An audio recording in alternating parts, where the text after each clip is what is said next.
I just want to have a moment of checking with you about this definition of harmony, because I think the definitions that have been offered in the Prince's book by Patrick and by others so far are extrapolations of a musical principle, and that's got lost.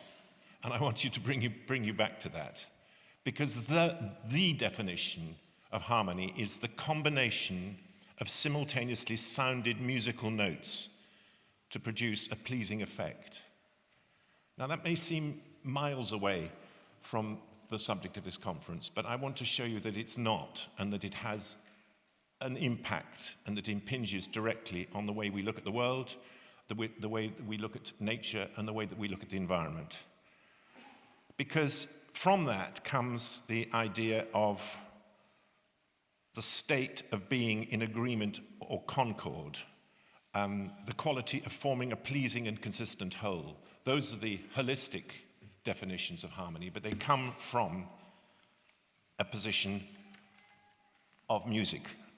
So let me start very briefly on the idea, the proposition that farming is both a business and an art. It's not just a business. Much modern farming ignores this truth, but everyone here knows fully well that nature is not a machine powered by agrochemicals and maintained by toxic sprays. The art of agriculture lies in working with the grain of nature, not against it. That's always been the fundamental challenge.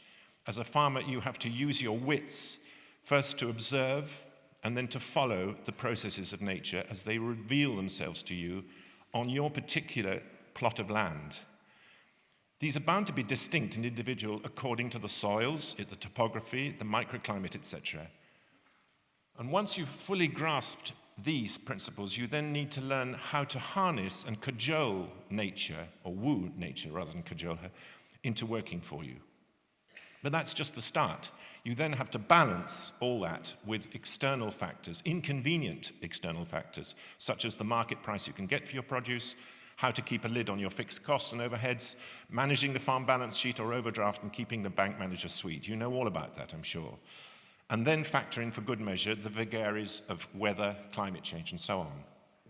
Now, oddly enough, this is not dissimilar to the challenges one faces as a conductor when preparing for a concert or running an orchestra. Your starting point in this extraordinary thing is what we call music, which by its very nature is fluid, it's up in the air. It refuses to be pinned down. And in reality, it only exists and comes into being when you have the right number of people skilled enough to play or sing it. Practicing musicians aren't machines or robots, though they're sometimes treated as such. They're living creatures with beating hearts and often very strong views on how the music should go.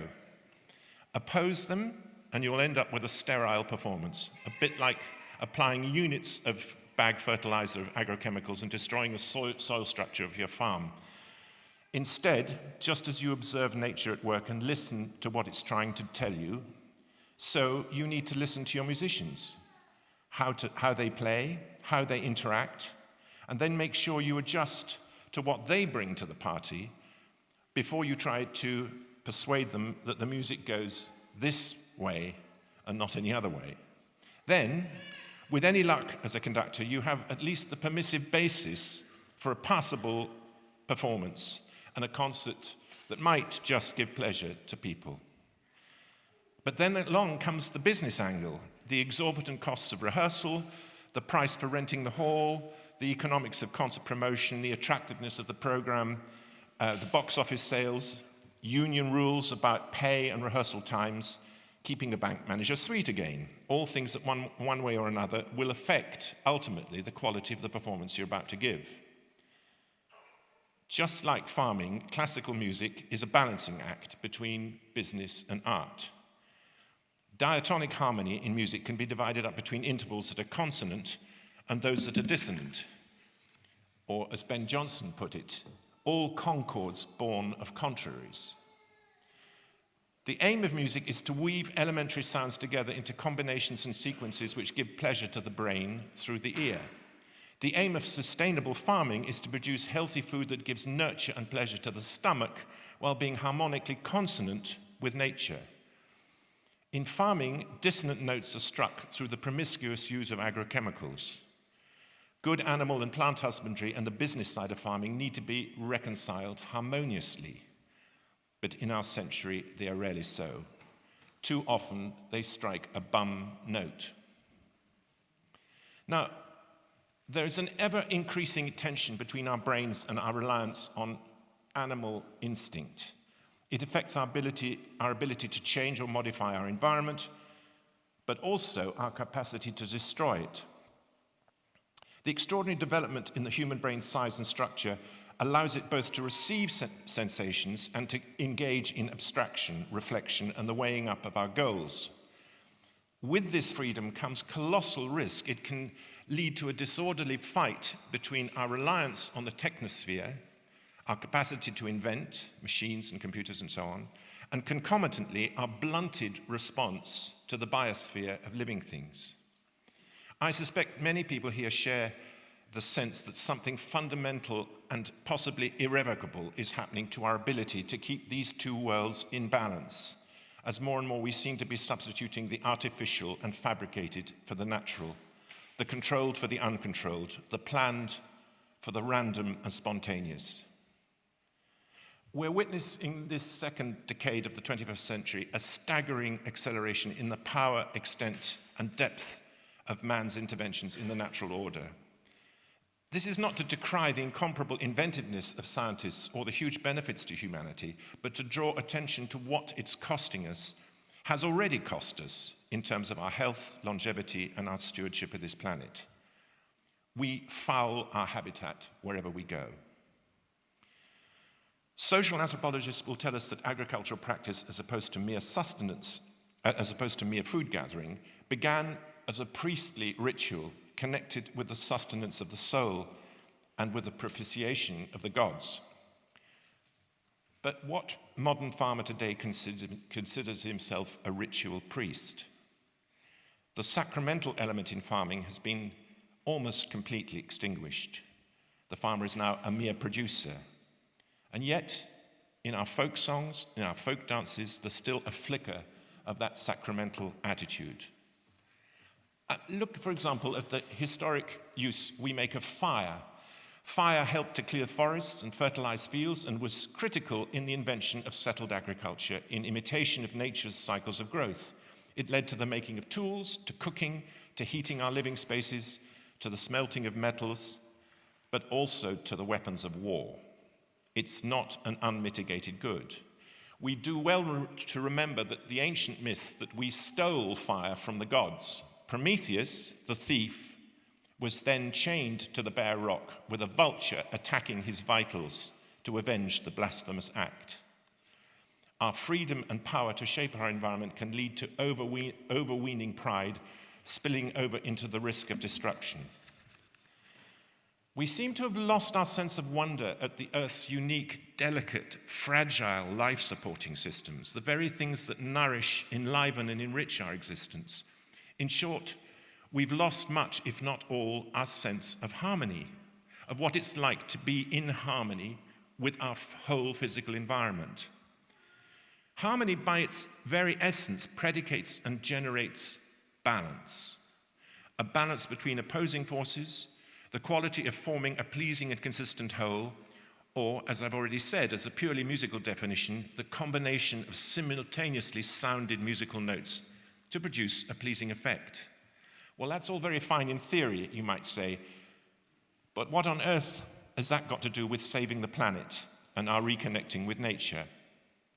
Doesn't music, along with all the other arts, just cloud reality? Surely that's not what the natural world in crisis needs at this point.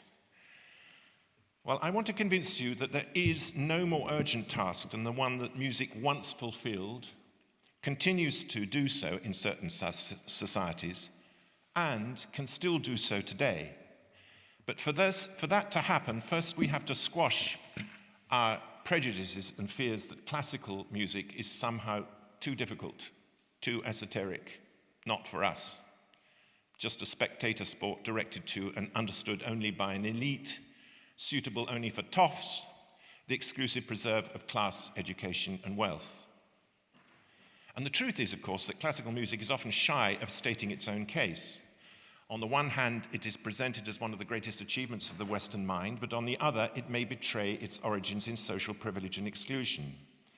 And I want to show you now, but also in the seminar that we're doing tomorrow, that music, for all its mysterious, indefinable attributes, is rooted in the soil and earth of our everyday lives, made by real people living as we do in an imperfect world in which social injustice and inequality constrain the potential of individuals. That it has a unique capacity to reconfigure the materials of the world, to reorder them, place them in a new perspective, and thereby project the possibility that we and the world might be different. Most of the musicians I work with regularly from all over Europe, Asia, and the Americas share this passionate concern, intellectual curiosity, vision, and social awareness. From experience, they share the knowledge that opinions divide us as men and women, whereas the activity of music making together unites us. Music in the widest sense provides the very paradigm of balanced, harmonious coexistence, and it has the wherewithal to foster it. My father, who was both a founder member of the Soil Association and a passionate amateur singer, predicted that the real issue of our time was the conflict between the divine principle of ordered music and the diabolical disorder of noise. All his life, he campaigned for restoring a balance between the new and the old, to create new contexts or to restore ancient structures that have decayed or been broken down within new contexts, very much as the Prince articulated in his speech today. And I learned a very valuable tip or lesson from him: the benefits of a receptive intake of breath before any creative effort, the secret of gathering yourself in humility on the edge of performance, of winning confidence through a conscious surrender of self-will to achieve that extra thing which transfigures performance into significance, into an illuminating and irradiating miracle. Music engenders a sense of reverence and mystery that, generally speaking, has leached out of our approach to nature, to the soil, and to the way we treat our food. That, again, is a reason to bring harmony, musical harmony, back to its rightful place in the foreground of our discussions about agriculture, food, and health of the environment. When, as a conductor, you stand in front of a symphony orchestra for the first time, or as a guest conductor in front of an orchestra you've never worked with before, you know darn well that you're going to be severely tested. You'll be met with the skeptical stares of 100 hardworking, downtrodden, mostly underpaid professional musicians who know it all, or think they do, with the unspoken challenge on their lips: okay, show us what you got. What can you tell us that's new about this piece of music we've been playing for years? What's new?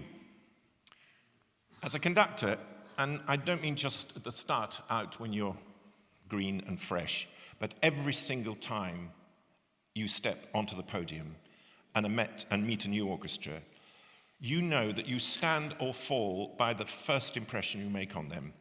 It only takes 3 or 4 seconds, perhaps minutes, for them to size you up and assess you. And once judged, it's incredibly difficult to shift or modify that snap judgment. So what can you do? Well, you've got to show them 3 things. First, in the first few seconds, that you know the particular score that they're due to play from top to bottom, every bit as well as they do, and that means exactly what notes each instrument has to play at every juncture, plus a show of empathy and understanding of the huge technical difficulties they face in playing them. 2, you've got a true grasp, a picture or vision of the music that will capture their attention, an interpretation that they haven't heard before that might just wake them up. And 3, you have somehow to persuade them that this vision thing that you have is actually theirs, not just yours. In other words, that you're all in it together in a type of democratic complicity. Actually, of course, orchestral conducting is not in the least bit democratic. You can't interpret a Beethoven symphony by plebiscite with a one man per vote. And you're only on to a winner if you can somehow persuade them that this is so. Sorry, I'm nearly there. You wonder why orchestral musicians stick with such an unfree job, full of boring routine and antisocial conditions. The answer is to be found in those rare electric or cosmic performances where, in a truly alchemical transformation of elements, something is achieved that goes way beyond the egos of the players or of the conductors, and where the only option is to follow the musical energy that's being created on stage. An orchestral concert is an exercise in live leadership that has few parallels in modern life. After all, the word conductor can mean both someone who actively directs and someone who allows themselves to channel the electric charge of the music. I find that talking to conventional farmers and meeting college-trained young farmers is very similar. If they hear you're organic or green or whatever, they'll probably switch off, or at least be skeptical and liable to be scathing of the whole enterprise. So you have to convince them that there is more to farming than just making a profit, if that wasn't hard enough in today's economic climate, that soil structure and health is paramount, and that livestock husbandry and good crop husbandry go hand in hand, and that one single system doesn't fit all farms. The best advocates are those that show they're right on top of their game, that they know the economics of modern farming, speak the lingo, that have a vision they can impart to and share with their skeptical audience. Patrick has it, David Wilson has it in spades. There are not many who do. Good husbandry may be a vague term, and its standards may change over the years. What's good in the eyes of one generation may be inappropriate, out of date, or even bad in the next. One constant, soil, is priceless. Sterilizing it, impregnating it with poisons, is just irresponsible. And it's up to us farmers to persuade governments and the whole community that we deserve to be recognized as the truly responsible custodians, the trusted caretakers of the land. Conductors are sometimes seen as the baddies, overpaid, tyrannical autocrats with long hair and flashy cars. The reality is usually, mercifully, very different. As a conductor, your starting point is humility before the immensity of the music you're due to interpret and perform, and a profound sense of responsibility to the composers and their music, and to the musicians who interpret it under your leadership. You need to care for them as you would your own family. Good conducting is a form of good husbandry. Thank you.